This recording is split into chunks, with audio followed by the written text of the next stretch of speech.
স্টোরিয়াতে আপনাদের সবাইকে সুস্বাগতম। আজকে যে গল্পটি পড়ে শোনাবো তার নাম টিকেট।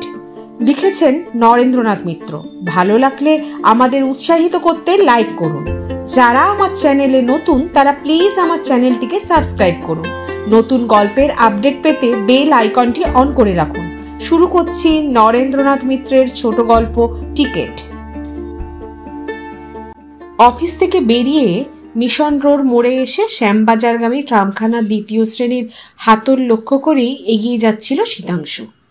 হঠাৎ মানসী মিত্রের সঙ্গে একেবারে চোখাচোখি হয়ে গেল। ছুটির পর সেও ট্রামের জন্যই অপেক্ষা করছে। শীতাংশুকে দেখে মানসী মৃদু হেসে পূর্ব পরিচয়ে স্বীকৃতি দিল। তারপর চোখ ফিরিয়ে অন্যদিকে তাকালো। ভাবখানা এই যে এবার শীতাংশু স্বাচ্ছন্দ্যে সেকেন্ড ক্লাসে উঠতে পারে। মানসী অধিকার তাকাবে না। কিন্তু যদিও আজ মাসের 29, যদিও পকেটে 5টি পয়সায় সম্বল, তবু আর সেকেন্ড ক্লাসে ওঠা চলে না। বরং মানসী মিত্রের চোখের সম্মুখ দিয়ে প্রথম শ্রেণীতে গিয়ে উঠতেই হয়। নিজের পরাক্রান্ত পৌরষের পরিচয় দিয়ে কনৌইয়ের গুঁতোয় সহযাত্রীদের হাঁটিয়ে স্থান করে নিতে হয় ভিতরে। কিন্তু যার জন্য এত পরাক্রম সে এদিক তাকিয়েও দেখল না। বরং শীতাংশুই আর একবার ঘাড় ফিরিয়ে দেখল মানসীর পাশে ততক্ষণে সুট শোভিত আর এক চারুদর্শন যুবক এসে দাঁড়িয়েছে। আর তার সঙ্গে বেশ হেসে হেসে কথা বলছে মানসী। ইদানিং ডালহৌসি স্কোয়ারের মোড়ে নিতান্তই চোখাচোখি হয়ে গেলে মানসীর সৌজন্য রক্ষার জন্য শুধু একটু হাসে, কথা আর বলে না। কিছু বিচিত্র নয়, স্কটিশে একসঙ্গে পড়তো ওরা। ডিবেটিং আর কলেজ ম্যাগাজিনের মারফত আলাপটা আরও কিছু দূরে গিয়েছিল। তারপর মানসী ঢুকেছে সরকারি দপ্তরে আর শীতাংশু অখ্যাতনামা এক ইন্স্যুরেন্স কোম্পানি। মানসী দেখে যে তাকে এখনো চিনতে পারে এই তো ঢের। নিজের মনকে সান্ত্বনা দিল শীতাংশু, কিন্তু মন মানল না। প্রথম শ্রেণীতে উঠেও শান্তি নেই। এপাশ ওপাশ থেকে সহযাত্রীদের ধাক্কায় বারবার স্থানচ্যুত হতে লাগলো শীতাংশু। এবার মনে মনে আফসোস হলো, দ্বিতীয় শ্রেণীতেই নিশ্চয় এত ভিড় হতো না। সেখানে হয়তো দিব্যি বসে যাওয়া চলতো। জীবনের আর সব ক্ষেত্রে প্রথম শ্রেণীর লোক কম। 10টা 5টা ট্রামেই শুধু তার ব্যতিক্রম। লালবাজার ছাড়িয়ে বউবাজার আর চিত্তরঞ্জন অ্যাভিনিউয়ের মোড়ে এসে দাঁড়ালো ট্রাম। একটি লোকও নামল না।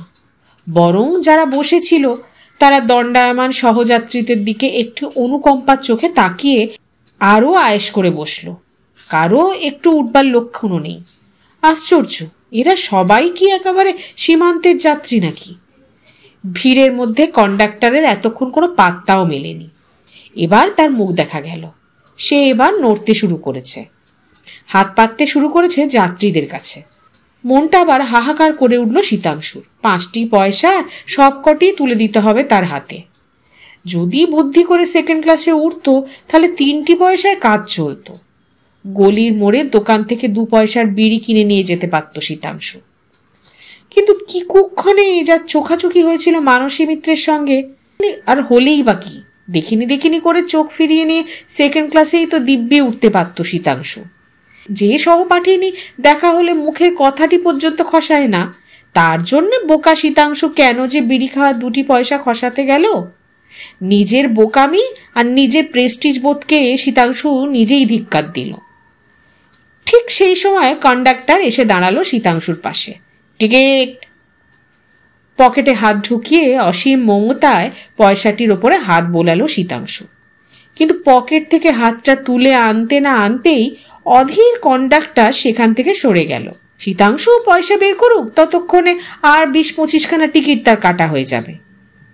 কন্ডাক্টর সরে যেতেই শীতাংশু স্বস্তির নিঃশ্বাস ফেলল। যাক, এবারের মতো 5টি পয়সা তো বেঁচেছে। সামনের দিক থেকে টিকিট কেটে কন্ডাক্টর ঘুরে আসতে না আসতেই সে নেমে পড়বে। বাকি পত্রকেও হেঁটে গেলেই হবে। এই তো শঙ্কর ঘোষলেন। এমন প্রবৃত্তি শীতাংশুর এর আগে কোনোদিনই হয়নি। ট্রামবাসের কন্ডাক্টরকে কোনোদিনই সে ফাঁকি দেয়নি। বরং কন্ডাক্টর টিকিট চাইতে ভুলে গেলে শীতাংশু নিজে যেচে টিকিটের পয়সা দিয়েছে। 2-1জন বন্ধু হাসি ঠাট্টাও করেছে এ নিয়ে। বলেছে, ধর্মপুত্র যুধিষ্ঠিরকেও সশরীরে স্বর্গে যাবার জন্য একবার নরক দর্শন করতে হয়েছিল, কিন্তু আমাদের কলিযুগের এই যুধিষ্ঠির শীতাংশুকে সেটুকুও দেখতে হবে না। ওরা হাসে হাসুক, টিকিট না কেটে ট্রামে বাসে যাওয়া শীতাংশুর ভদ্রতায় বাধে, ভারী ক্ষুদ্রতার পরিচয় দেয়া হয়।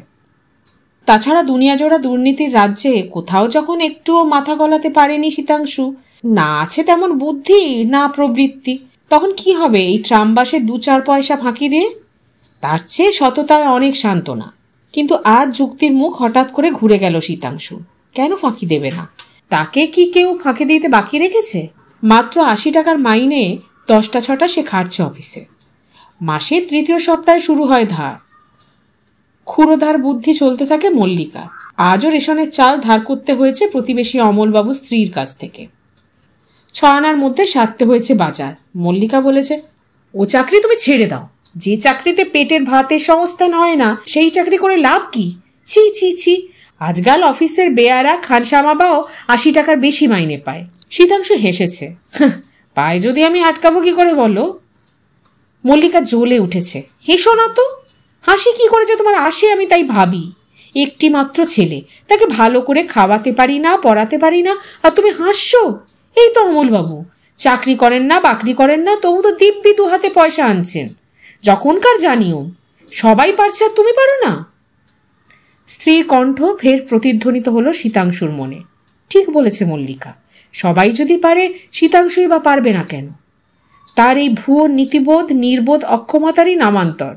কোনো মানে নেই, কোনো মানে হয় না। আবার এসে দাঁড়ালো কন্ডাক্টর। টিকিট বাবু, টিকিট টিকিট বাবু। খাকি পোশাক পরা লোকটাকে দেখে এবার সর্বাঙ্গ জ্বলে উঠল শীতাংশুর। বিরক্তির ভঙ্গিতে ঘাড় নেড়ে শীতাংশু এবার বাইরের দিকে তাকালো। তবু যেন বেয়ারা কন্ডাক্টর নড়তেই চায় না। কিন্তু শীতাংশু আজ নাছোড় বান্দা, কিছুতেই সে ঘাড় ফেরালো না, চোখও ফেরালো না। বাইরের শান্ত শহরের রূপ যেন তাকে তন্ময় করেছে। কন্ডাক্টর সরে গেছে একটু বাদেই টের পেল শীতাংশু।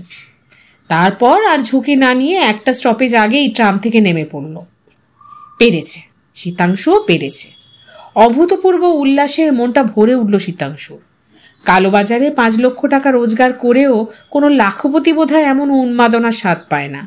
কিছুই কঠিন নয়, চেষ্টা করলেই পারা যায়। শীতাংশুও পারবে, আরও পারবে।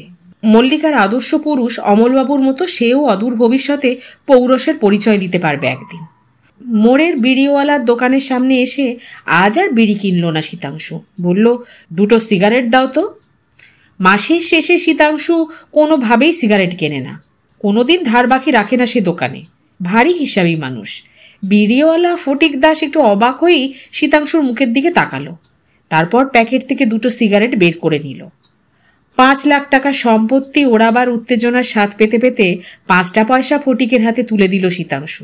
বলল, কই দেশলাইটা দেখি। ফটিক বলতে যাচ্ছিল, ওই তো দড়ি রয়েছে বাবু, কিন্তু তা না বলে দেশলাইটাকে এগিয়ে দিল। শীতাংশু মনে মনে বলল, দিতেই হবে। 2 পয়সার বিড়ি কিনলে কি আর দেশলাই চাইতে পারত শীতাংশু? না ফটিকই দিতে চাইতো? দেশলাই জেলে একটা সিগারেট ধরালো শীতাংশু, আর একটা সঞ্চিত রইল পকেটে। নৈশভোজন শেষ হলে শুয়ে শুয়ে ধরাবে। মনে পড়ল 3-4 দিনের মধ্যে প্রাণ ভরে সে একটাও সিগারেট কেনেনি। সংসারের জন্য এই চুল চেরা হিসেবের কোনো মানেই হয় না। এত হিসেব করেও যখন সংসার চলে না, তখন হিসেব না করেই একবার দেখা যাক না। দেখবে তার এমন বেহিসেবি চাল সত্ত্বেও সংসার দিব্যি চলছে। অন্যদিন ঘরের দোরগোড়ায় জুতো খুলে ঢোকে শীতাংশু। আজ গট গট শব্দ করে জুতো শুদ্ধই ঘরে ঢুকলো। 4 বছরের ছেলে বিনুকে শ্লোক শেখাচ্ছে মল্লিকা। নীতি এই যথাতথা, বলো সদা, সত্য কথা। জানো, আমরা ছেলেবেলায় পড়তাম এগুলো, এখন আর এসব বই দেখি না। কিন্তু শীতাংশুকে দেখে বিনু ততক্ষণে উঠে দাঁড়িয়েছে। বাবা এসেছে মা। মল্লিকা মৃদু হেসে বলল, এসেছেন? তা আমি কি করব? সন্ধ্যায় ফের স্নিগ্ধ দেখাচ্ছে মল্লিকাকে। ধোপা বুঝি কাপড় দিয়ে গেছে, আর পৌড়ে হলেও খয়েরি পেড়ে সাদা খোলের মিলের শাড়িতে বেশ মানিয়েছে মল্লিকাকে। হয়তো ধোয়া শাড়ি পরেই মল্লিকার মন আজ প্রসন্ন হয়ে উঠেছে।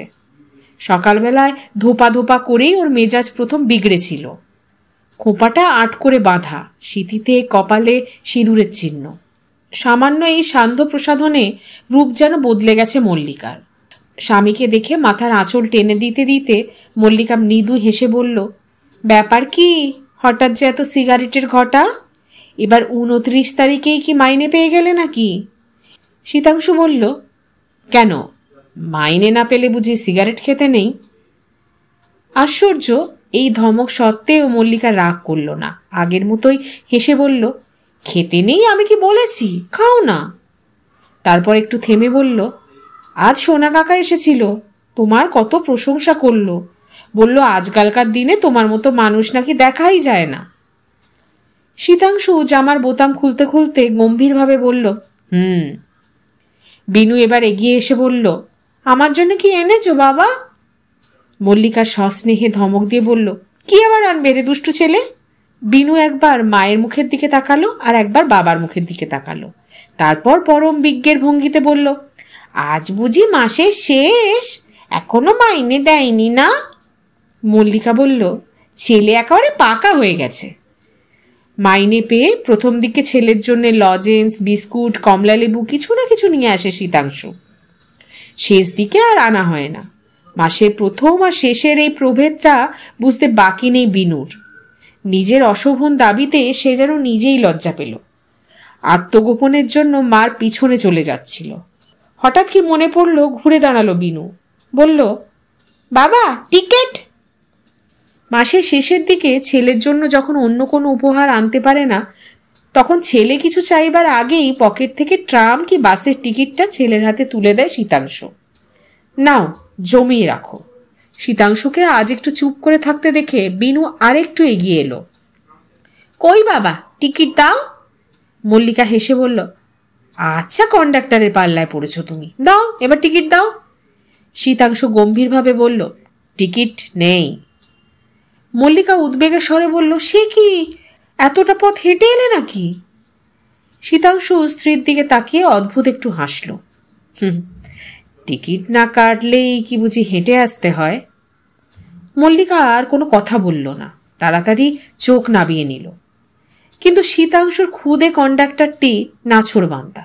সে হাতখানা আরে একটু প্রসারিত করে দিয়ে ট্রামের কন্ডাক্টরের গলা অনুকরণ করে পরম কৌতুকের ভঙ্গিতে আর একবার বলল, টিকেট বাবু। এতক্ষণ আপনারা শুনছিলেন নরেন্দ্রনাথ মিত্রের ছোট গল্প টিকেট। কেমন লাগলো গল্পটি লিখে জানান আমাদের উৎসাহিত করতে লাইক করুন, সাবস্ক্রাইব করুন। আর হ্যাঁ, অনেকেই আমার চ্যানেল নিয়মিত দেখেন কিন্তু সাবস্ক্রাইব করেননি, তাই তাদেরকে আমি অনুরোধ করব আমাদের চ্যানেলটিকে এগিয়ে নিয়ে যেতে আমাদের সাথে যুক্ত হন, চ্যানেলটিকে সাবস্ক্রাইব করুন। ভালো থাকুন, সঙ্গে থাকুন।